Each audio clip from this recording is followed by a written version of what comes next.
자, 이 시간 오늘 주실 하나님의 말씀 함께 봉독하는 시간 갖겠습니다. 사도행전 13장 46절로 52절의 말씀입니다.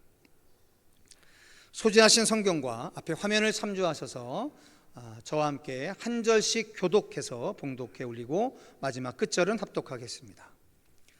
바울과 바나바가 담대히 말하여 이르되 하나님의 말씀을 마땅히 먼저 너희에게 전할 것이로되 너희가 그것을 버리고 영생을 얻기에 합당하지 않은 자로 자처하기로 우리가 이방인에게로 향하노라.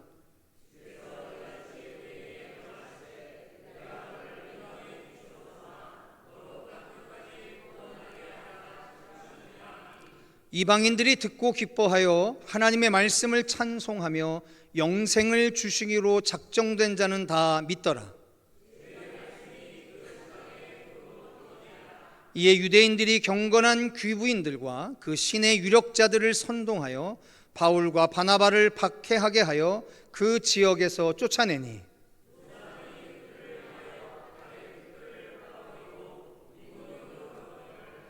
제자들은 기쁨과 성령이 충만하니라. 아멘. 저는 지난주에 이어서 오늘 사도행전 13장과 14장의 말씀을 본문으로 사도 바울의 제1차 선교 여행이라고 하는 귀한 사건에 담겨져 있는 하나님의 섭리를 여러분들과 나눠보려고 합니다.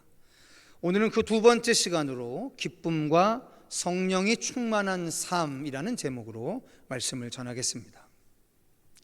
사도행전 1장 8절의 말씀에 부활승천하시는 예수님께서 그분이 마지막 이루실 종말론적인 언약 하나를 선포하십니다. 그 언약의 내용은 오직 너희에게 성령이 임하시면 너희가 권능을 받고 예루살렘과 온 유대와 사마리아와 땅끝까지 이르러 내 증인이 되게 하리라 하셨느니라 라고 하는 말씀입니다.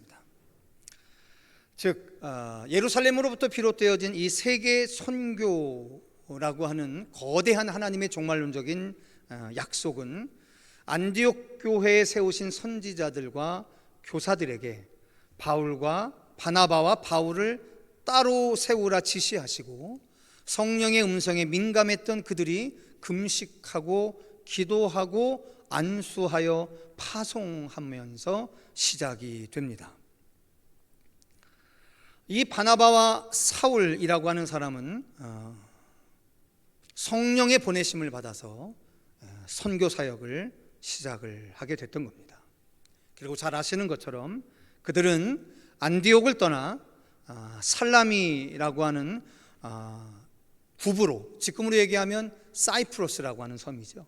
지중해 동쪽에 있는 그 동과 서의 길이가 대략 한 200km 정도 되는 꽤 큰 섬이 있습니다. 지금은 북사이프러스, 남사이프러스가 우리나라 대한민국처럼 분단이 되어 있는 섬이기도 하지요. 거기에 있는 살라미라는 항에 도착하게 되고 200km를 가로질러서 반대편 서쪽에 바보까지 여행하면서 복음을 전하게 됩니다. 그리고 잘 아시는 것처럼 이때부터 사울, 즉 작은 자라는 뜻을 갖고 있는 이 사울이라고 하는 이름이 바울이라고 하는 로마식 이름으로 변경이 되어지고 바로 하나님이 세계 선교를 바울이라는 인생을 통해서 이루어 가시는 것을 보게 됩니다. 바울은 이때부터 오직 성령이 충만했을 때만 가능한 예수 그리스도를 통해서 하나님이 행하신 그 종말론적인 역사를 담대하게 선포하게 됩니다. 그리고 이 구브로에서 사역을 마쳤던 이 선교팀은 이 소아시아 남단의 밤빌리아의 버가라고 하는 항구에 도착을 하게 되고, 그리고 성서가 정확하게 기록해 놓고 있지 않지만 이곳에서 바나바의 조카였었던 마가 요한이 다시 예루살렘으로 돌아가게 됩니다. 어떠한 갈등이 있었던 것 같습니다. 그 갈등이 있고 난 이후에 비시디아, 안디옥, 그리고 이고니온, 그리고 루스드라, 더베를 거쳐서 이 선교팀은 복음을 전하게 되고 다시 역순으로 돌아와서 안디옥으로 돌아오게 되는 과정, 이 모든 과정이 제1차 선교 여행 때 이루어졌던 일입니다. 근데 이 제1차 선교 여행 때 이루어졌던 그 지금의 터키의 지역이 크게 네 지역인데요. 밤빌리아의 버가고요. 두 번째가 비시디의 안디옥이고 루스드라, 이고니온, 루스드라, 더베라는 5지역인데 이 5지역이 바로 갈라디아라고 하는 도에 소속된 지역입니다. 그래서 제1차 선교여행을 끝내고 사도 바울이 쓴 서신서가 갈라디아서인 거죠. 자, 그런데 이때 비시디의 안디옥에서 복음을 전하는 바울이 유대인들과 헬라인들로 구성되어져 있는 그 청중들을 향해서 이스라엘 역사에 대해서 이렇게 설명을 하는 장면이 나옵니다. 즉 이스라엘의 40년 광야 생활과 가나안 정복 사건, 그리고 450년 동안에 있었던 사사의 시대, 그리고 40년 동안의 사울왕 시대를 이야기한 뒤에 하나님이 자기 마음에 합한 사람 다윗을 왕으로 세우시고 그 사람의 씨에서 이스라엘을 구원할 구주를 태어나게 하시겠다라고 하는 약속이 예수라고 하는 사람으로 성취됐다라고 하는 말을 하게 됩니다. 그때 사도 바울이 아주 중요한 이야기를 하는데 이런 이야기를 합니다. 그러므로 형제들아, 너희가 알 것은 이 사람을 힘입어 죄사함을 너희에게 전하는 이것이며 또 모세의 율법으로 너희가 의롭다 하심을 얻지 못하던 모든 일에도 이 사람을 힘입어 믿는 자마다 의롭다 하심을 얻는 이것이라 라고 이야기합니다. 자, 성도 여러분, 꼭 기억하셔야 할 것이 있습니다.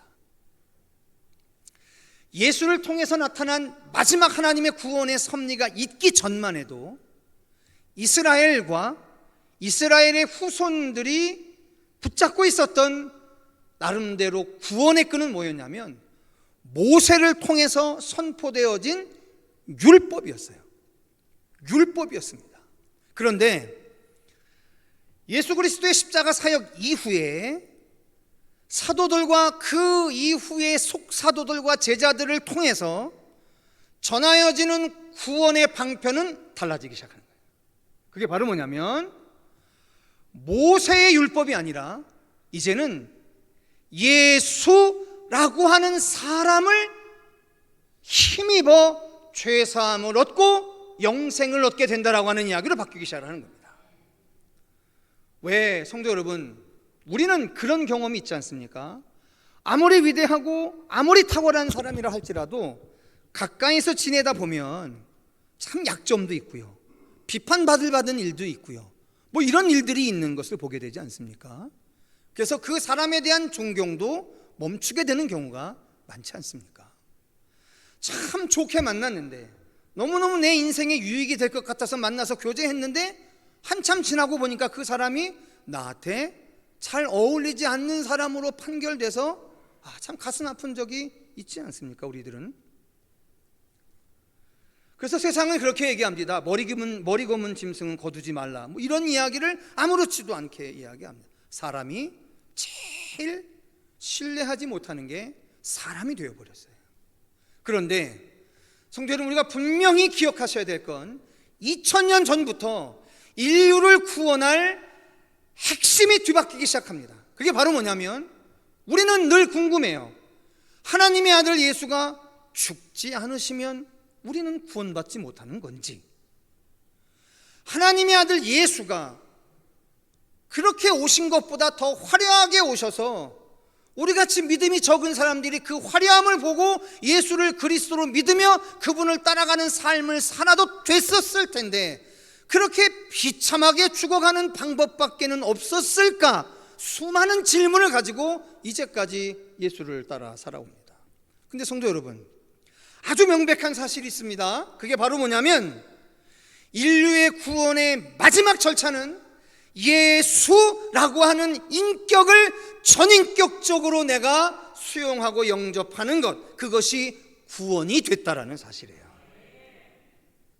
그래서 그분의 십자가마저도, 그분의 고난마저도, 그분의 인생의 연약함마저도 우리에게 오늘 영원한 구원으로 이르게 하시는 하나님의 지혜가 되어주신 거죠.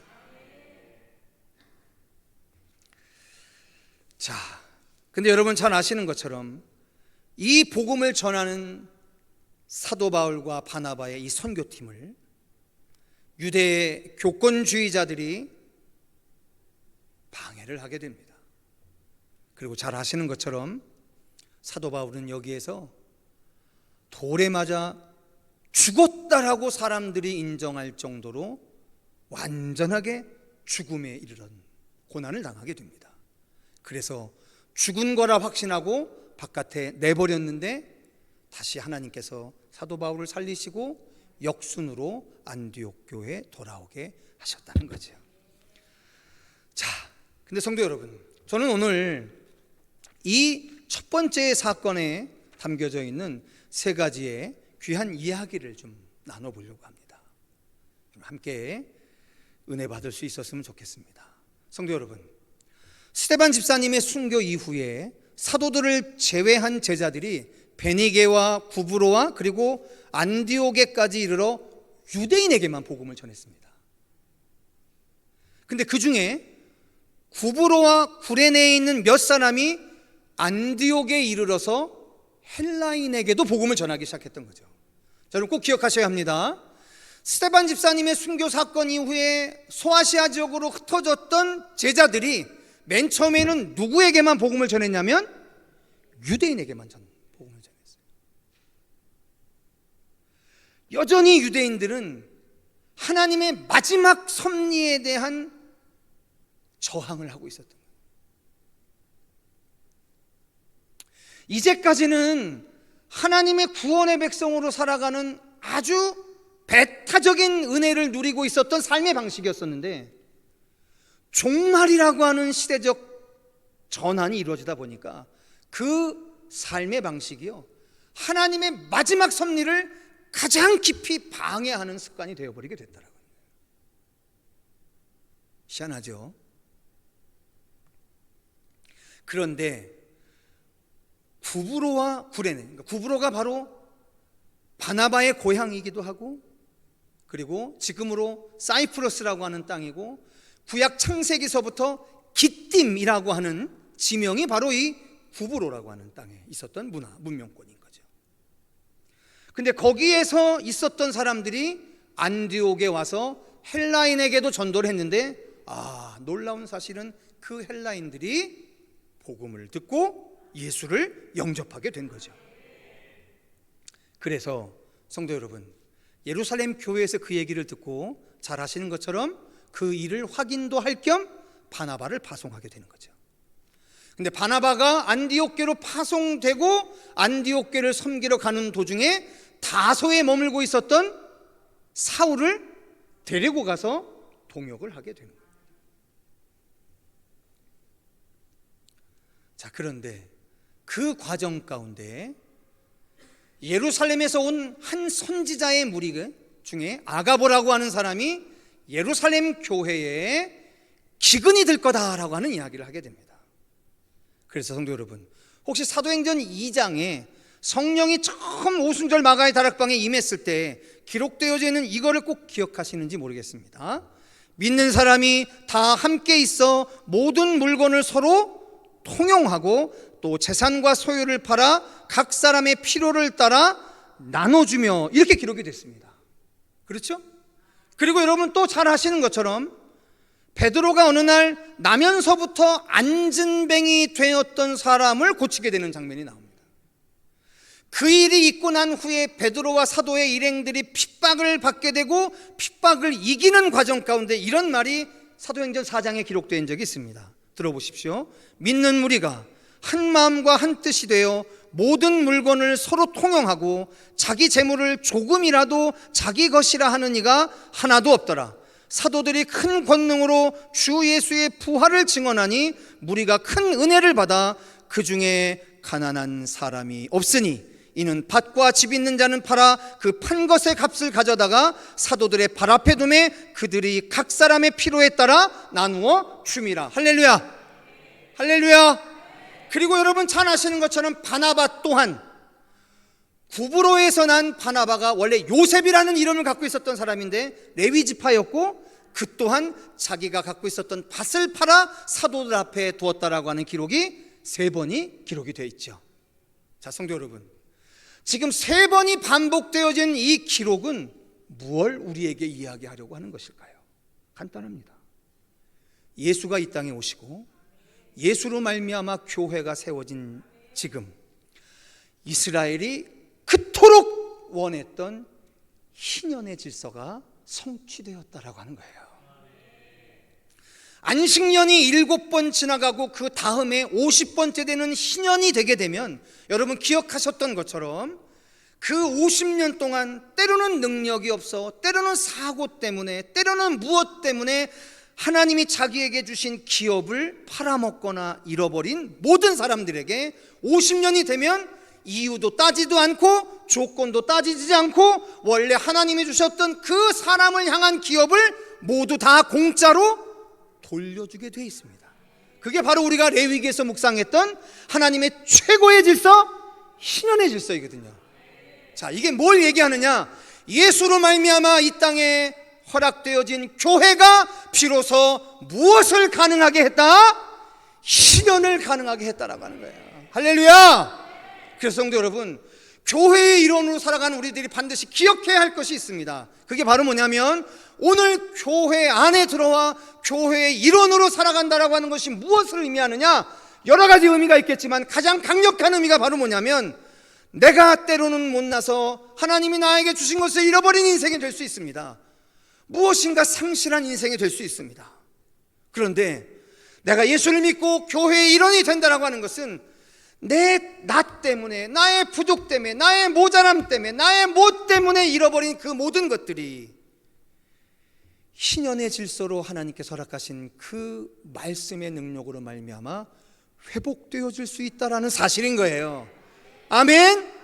여러분, 교인으로 살아가며 그 가장 근본적인 기록되어진 이 사실을 망각한다면 여러분 정말로 안타까운 거예요.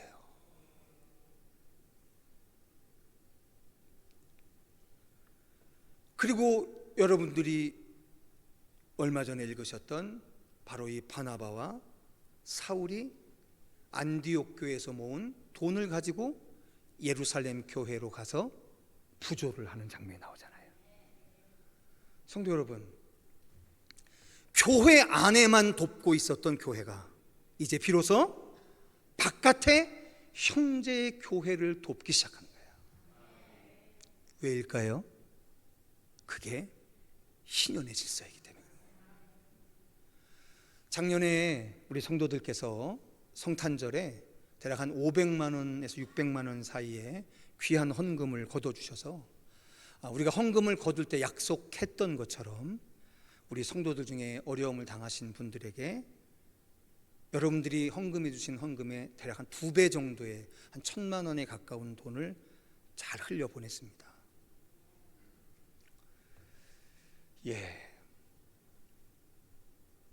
우리에게 참 필요한 돈이죠. 긴급하게 필요할 때도 많고. 그런데 여러분, 우리 교회가 아무리 어려워도, 교회는 아무리 어려워도요, 기록되어져 있는 하나님의 말씀에 모든 판단의 최우선순위를 둬야 하는 곳이 교회가 되어야 합니다.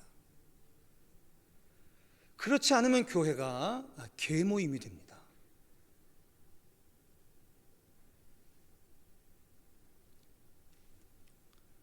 정말 불행해지는 거죠. 정말 안타까워지는 거죠. 제가 그 일들을 집행하는 과정 가운데 너무너무 감사했던 일이 한 가지가 있었었는데, 그 일이 뭐냐면, 제가 제 돈을 나눠드리는 게 아니잖아요. 제가 당회에서 장로님들과 이야기를 나누고 결정된 사항을 성도들에게 알리고 성도들의 마음을 모아서 성도들의 마음으로 제가 대표해서 나눠드린 것뿐이 아닙니까? 그때마다 우리 성도들이 못 받겠다고 이야기하세요.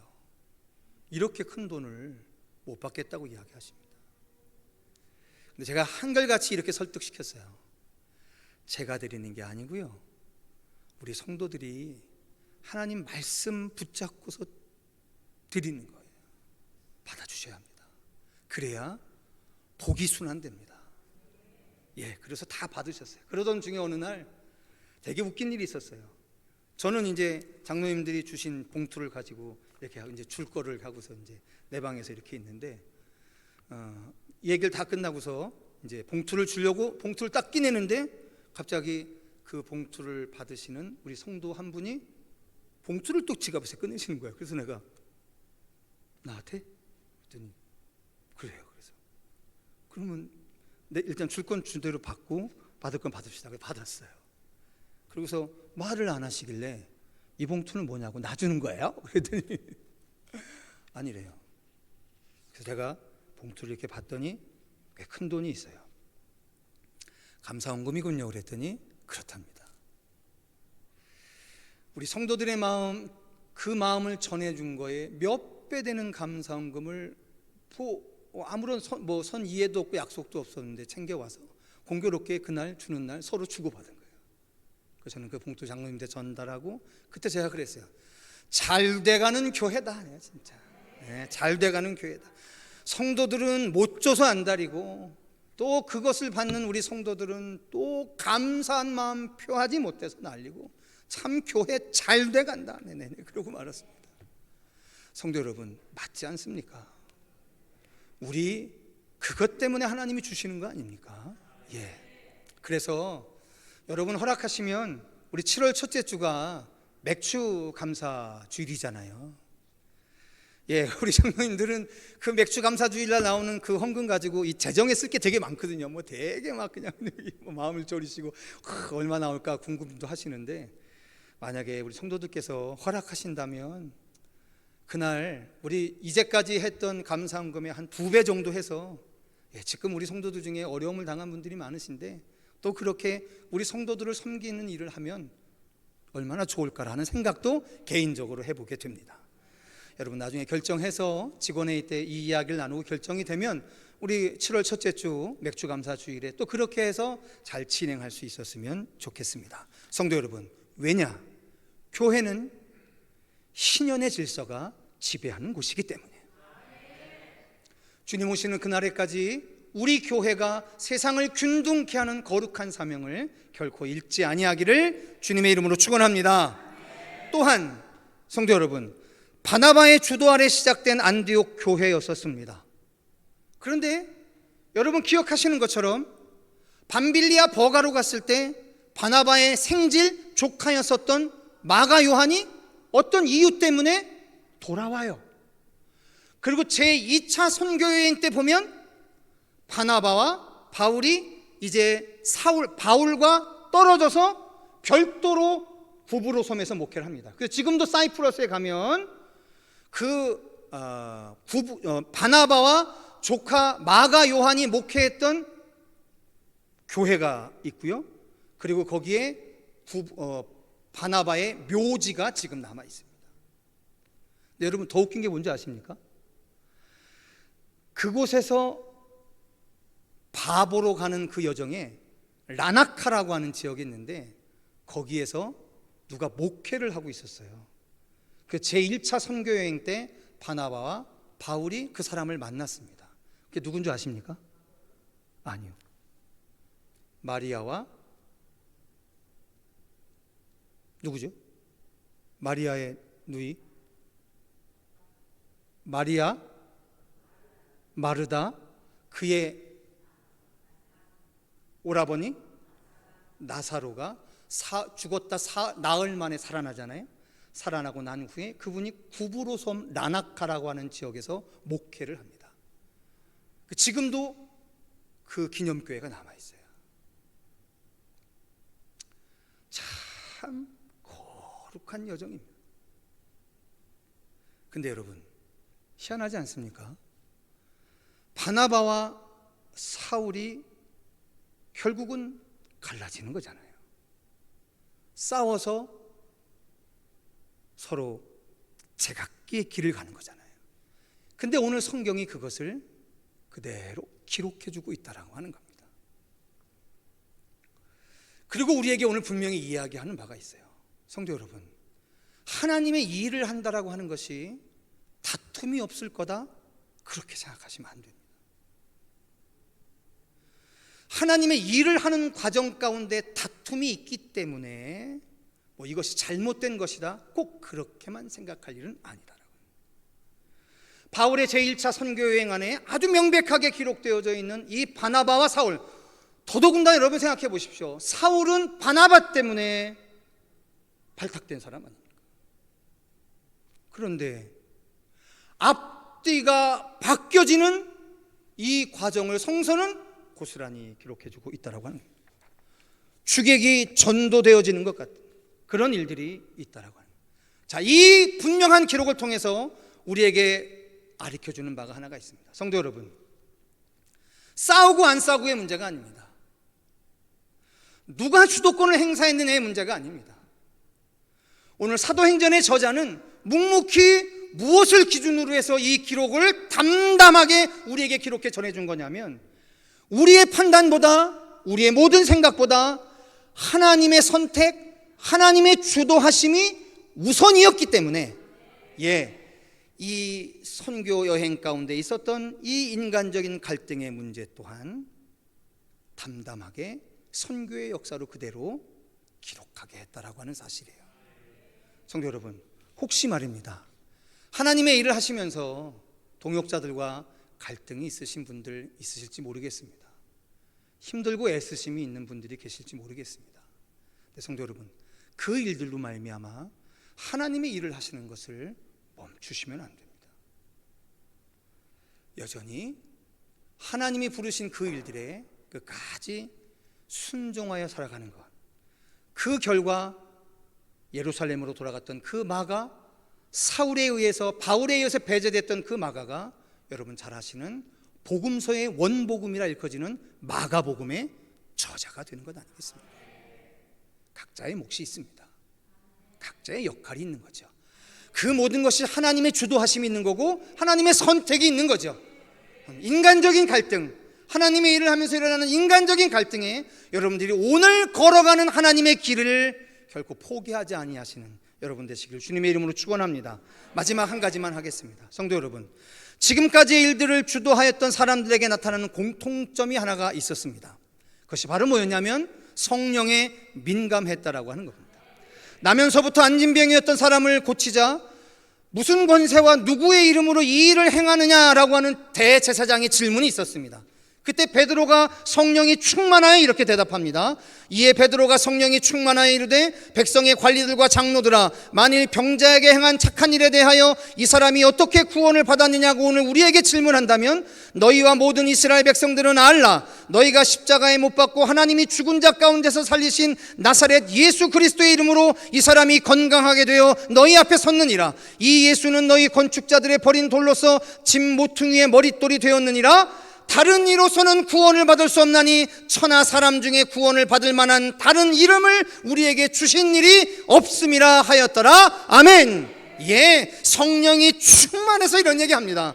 여러분, 이뿐입니까? 순교당하고 있는 스데반 집사님도 마찬가지였었습니다. 스데반이 성령 충만하여 하늘을 우러러 주목하여 하나님의 영광과 및 예수께서 하나님 우편에 서신 것을 보고 말하되, 보라, 하늘이 열리고 인자가 하나님 우편에 서신 것을 보노라 한데 그들이 큰 소리를 지르며 귀를 막고 일제히 그에게 달려들어 성 밖으로 내치고 돌로 칠세. 증인들이 옷을 벗어 사울이라 하는 청년의 발 앞에 두니라. 그들이 돌로 스데반을 치니 스데반이 부르짖어 이르되 주 예수여 내 영혼을 받으시옵소서 하고 무릎을 꿇고 크게 불러 이르되 주여 이 죄를 그들에게 돌리지 마옵소서. 이 말을 하고 찬이라라고 이야기합니다. 성령이 충만했기 때문에요. 성도 여러분, 조금 아까 읽어드린 그 스데반 집사님의 기록 안에 죽어가는 스데반 집사님의 그 옷을 누가 가졌다고 했습니까? 사도 바울이 받았다고 하지 않습니까? 그러면 오늘 여러분들이 듣게 되시는 이 13장 14장에 나와 있는 이고니온 루스드라에서 돌에 맞아 거의 죽게 된 사도 바울이 그 상황을 거치면서 무슨 일을 떠올렸을까요? 예, 분명했을 겁니다. 근데 그때는 스데반 집사님은 그 영광 중에 열려진 하늘의 문을 보고 순교하였지만 하나님은 이 바울을 어떻게 했나요? 살려내셨어요. 여러분, 살아가는 바울의 삶이 어떠했을 거라고 생각이 드십니까? 자기가 예수를 몰랐을 때, 예수가 그리스도됨을 몰랐을 때, 예수 때문에 죽음을 초계와 같이 버리는 그 인생의 의미를 몰랐을 때, 자기 때문에 죽어가는 그 사람의 죽음을 목전에 두고 이제 자기가 똑같은 상황이 되었습니다. 근데 다시 살아났습니다. 살아있는 모든 날들이 눈물이었을 거예요. 찢어지는 가슴 아픔이었을 거예요.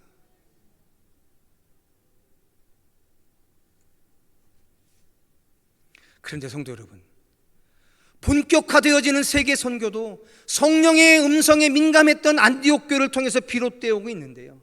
근데 이러한 성령의 사람들에게 나타나는 사도행전이 기록해주는 중요한 공통점이 하나가 있더라는 겁니다. 사도행전 4장 51절에 이렇게 쓰여 있습니다. 사도들은 그 이름을 위하여 능욕받는 일에 합당한 자로 여기심을 기뻐하면서 공회 앞을 떠나니라라고 이야기합니다. 예, 두들겨 맞았습니다. 죽기까지 두들겨 맞았습니다. 그런데 그러한 모든 고난의 현장에서 그들은 뭐라고 얘기했냐면, 그 이름을 위하여 능욕받는 일에 합당한 자로 여기심을 받았다라고 하는 기뻐함으로 갔다라고 이야기하는 거예요. 그리고 오늘 뭐라고 기록되어져 있느냐? 복음을 받아들이지 않는 이고니온을 향해 발에 묻은 먼지를 털고 그 지역을 떠나지요. 그랬더니 떠나는 그 마음이 아쉬운 마음이 아니었습니다. 허무한 마음이 아니었었습니다. 슬픈 마음이 아니었었습니다. 뭐라고 기록해 놓냐면, 제자들은 기쁨과 성령이 충만하더라. 이 시대에 예수를 믿으며 기쁘지 않다라는 분들이 많습니다. 이 시대에 예수를 믿으며 성령의 충만함을 경험하지 못하고 있다라고 아쉬워하는 분들이 많습니다. 그런데 여러분, 우리에게 기록되어진 모든 기록을 가지고 보면 예수를 믿는 기쁨, 교회의 구성원으로 사는 그 기쁨, 그리고 그 성령의 충만함이 어디로부터 왔느냐? 복음을 위하여 고난받고, 복음을 위하여 핍박받고, 복음을 위하여 심지어 죽음에 이르는 그 현장에서 얻어진 것이었다라고 하는 거예요. 오늘 우리 청계열린 교회가 주님 오시는 그날에 이르기까지 이 거룩한 기쁨, 이 거룩한 충만의 은혜를 빼앗기지 않기 위하여, 어쩌면 죄송합니다, 고난을 자취하는 삶으로 살아가야 될 줄 믿습니다.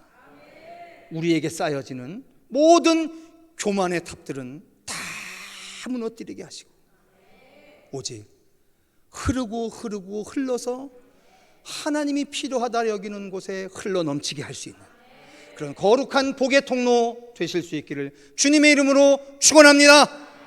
할렐루야. 우리 옆에 있는 분들에게 이렇게 축복하겠습니다. 당신과 나는 기쁨과 성령으로 충만합니다. 할렐루야. 우리 교회 그런 교회인 줄 믿습니다.